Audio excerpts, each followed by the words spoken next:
Welcome to another edition of The Great Goddess. Praise be to Goddess. Praise be to Goddess.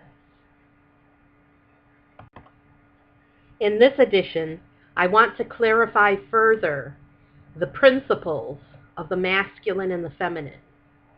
Let me read to you a letter I wrote to my dear friend Judy.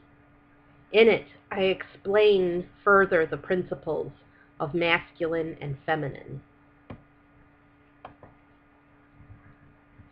I'll explain to you why warmer colors are masculine and why red and orange aren't human colors. It has to do with bandwidth. I'm sure you've heard of high-speed internet. Well, internet is in the radio frequency spectrum. This is way below visible light, although you can transmit using light along a fiber optic cable. Well, the smaller the wavelength, the greater the bandwidth, and the more information you can compress. Just as you can transmit more data via fiber optic cable using pulses of light than you can using radio waves. It has to do with the complexity of the soul. You can get a faster, more complex soul from the higher frequencies of light, and a simpler, less complex soul from the lower frequencies. There are high-frequency animals which are also quite simple, like white-tailed deer. There are low-frequency animals that aren't very complex in the red end of the spectrum, such as sloths, armadillos, porcupines, and skunks. And there are animals in the yellow and green spectrum, such as bears and fishes. So, life is all over the frequency spectrum, and you can usually predict by that animal's relative speed and intelligence where it is. Not always, but usually. A hummingbird would be into the ultraviolet spectrum because they are so lively and quick.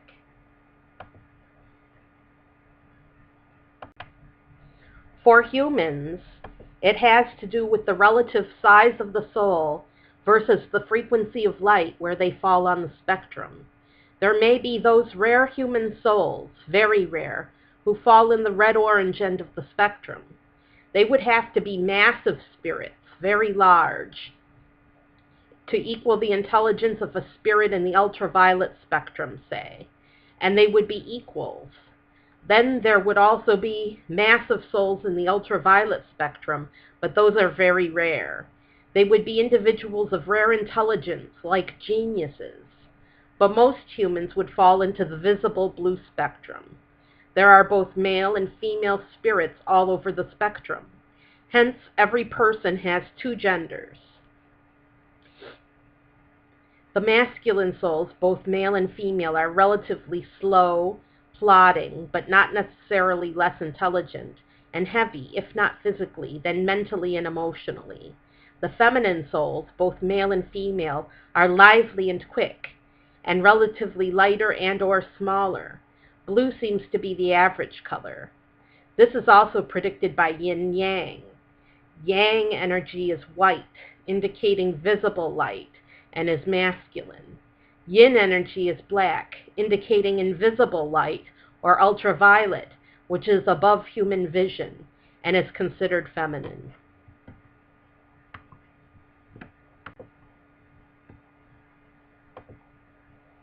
In summary, masculine is slow, deep, heavy, and plodding. Feminine is light, lively, and quick. Goddess encompasses all of creation, yet is beyond it. Goddess has incredible bandwidth and a very high frequency. For this reason, she is beyond human perception. Our eyes and ears can't follow her. She is too quick. This is how she encompasses the entire universe at once. Gamma radiation is extremely high frequency and is extremely feminine, lively, and quick. Her understanding of complex problems is almost instantaneous, at least to us. And her great spirit is so massive, so she is inconceivably complex.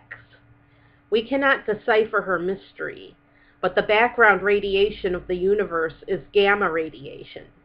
We even built the Chandra X-ray Observatory so we could map her universe. She lives throughout the universe, and we are her star children.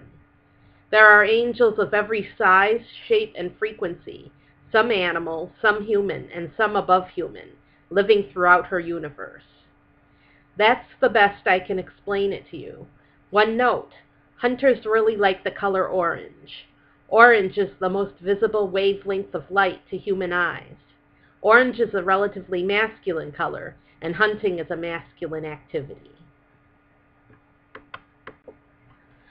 One last thing I would like to talk about is the divine feminine compared to mankind. Goddess is feminine. Mankind is masculine by comparison. What this means is the most feminine woman you know, the most feminine, is masculine by comparison with Goddess. And this is an interesting thing because it's not just mankind, but all of Goddess's creation. Goddess's creation is masculine, while Goddess, the mother, is feminine. And the divine masculine is the creation. The divine masculine is humankind. So when you talk about the divine feminine, you're talking about Goddess the mother. And when you talk about the divine masculine, you're talking about the creation and humankind. There is also a macrocosm and a microcosm when it comes to creation. Goddess is feminine and the creation is masculine. That is the macrocosm. The microcosm is that within the creation, there is to be found relatively masculine and relatively feminine attributes. And we can see the microcosm in our everyday lives quite easily. There's masculine and feminine found throughout creation. There's very, very feminine animals, and there's very, very masculine animals. There's feminine plants and masculine plants. There's feminine people and masculine people. And there's male and female. So we can find the masculine and the feminine throughout creation. And this serves a very important purpose.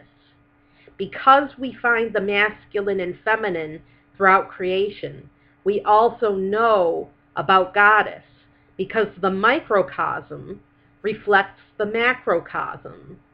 We can see in the microcosm male and female and understand the principles of masculine and feminine better. And so then we know that in the macrocosm there must be a very, very feminine Goddess that balances the masculine creation. Tune in next time for another edition of The Great Goddess.